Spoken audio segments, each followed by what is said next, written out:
இன்னைக்கு நான் காமிக்க போகும் ரெசிபி என்ன தெரியுமா? கத்திரிக்காய் வச்சு கத்திரிக்காய் சட்னி செய்ய போகிறேன். வாங்க கத்திரிக்காய் சட்னி எப்படி செய்வோம் நம்ம வீடியோக்குள்ளே போய் பார்ப்போம் வாங்க. நேர்களே, கத்திரிக்காய் நம்ம அரைக்க கத்திரிக்காய் சட்னிக்கு ஃபஸ்ட்டு கத்திரிக்காய் 2 கத்திரிக்காயை பொடிசாக அறுத்து தண்ணியில் ஊற போட்டிருக்கேன். இங்கே பாருங்கள், கொஞ்சோண்டு தேங்காய் சில்லு, ஒரு 5-6 மிளகா பத்தை, இந்த அளவுக்கு சின்ன வெங்காயம், ஒரு பெரிய பல்லாரி, 2 தக்காளி பழம், புளி, அவ்வளோதான். இதில் வந்து நான் வேறு எதுவுமே சேர்க்கலை. தக்காளி நல்ல தக்காளி இல்லைன்னா இப்படி வச்சுருந்துருக்கலாம்ல.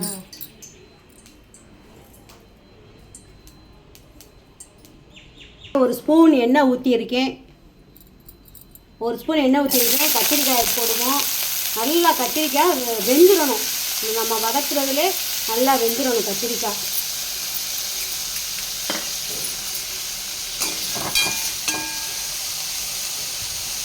ஏழைகளே, கத்திரிக்காய் வந்து பாருங்கள், அரை வேக்காடு வெந்துருச்சு. இந்த ஸ்டேஜில் வந்து வெங்காயம், நம்ம கட் பண்ணி வச்சுக்க வெங்காயத்தெல்லாம் போட்டு இது பண்ணுவோம், வதக்குவோம். எல்லாத்தையுமே போட்டுருவோம். நம்ம கத்திரிக்காய் ஃபுல்லாக நல்லா வெந்துருச்சு. கத்திரிக்காய் வெங்காயம் எல்லாமே நல்லா வதங்கிடுச்சு. இதை நம்ம தட்டில் மாட்டி ஆற வச்சு அரைச்சிக்கிடுவோம். ஆறட்டும் சட்னி.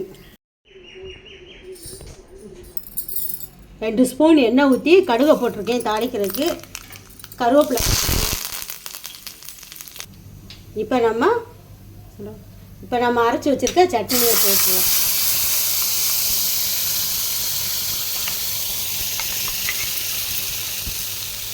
நம்மளுடைய கத்திரிக்காய் சட்னி ரெடி.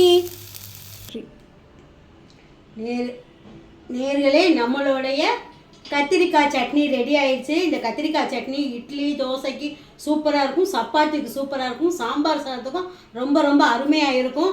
இதை நீங்கள் சட்னியாகவும் யூஸ் பண்ணிக்கலாம், துவையலாகவும் யூஸ் பண்ணிக்கலாம். நேர்களே, இதே மாதிரி நீங்களும் செஞ்சு பாருங்கள். செஞ்சு பார்த்துட்டு ஆண்டிக்கு லைக் பண்ணுங்கள், சப்ஸ்கிரைப் பண்ணுங்கள். நேர்களே, சப்ஸ்கிரைப் பண்ண மாட்டேன்றீங்க. ஆண்டி வீடியோ வந்தோடனே ஆண்டி வீடியோவை பாருங்கள், சப்ஸ்கிரைப் பண்ணுங்கள். நன்றி, வணக்கம்.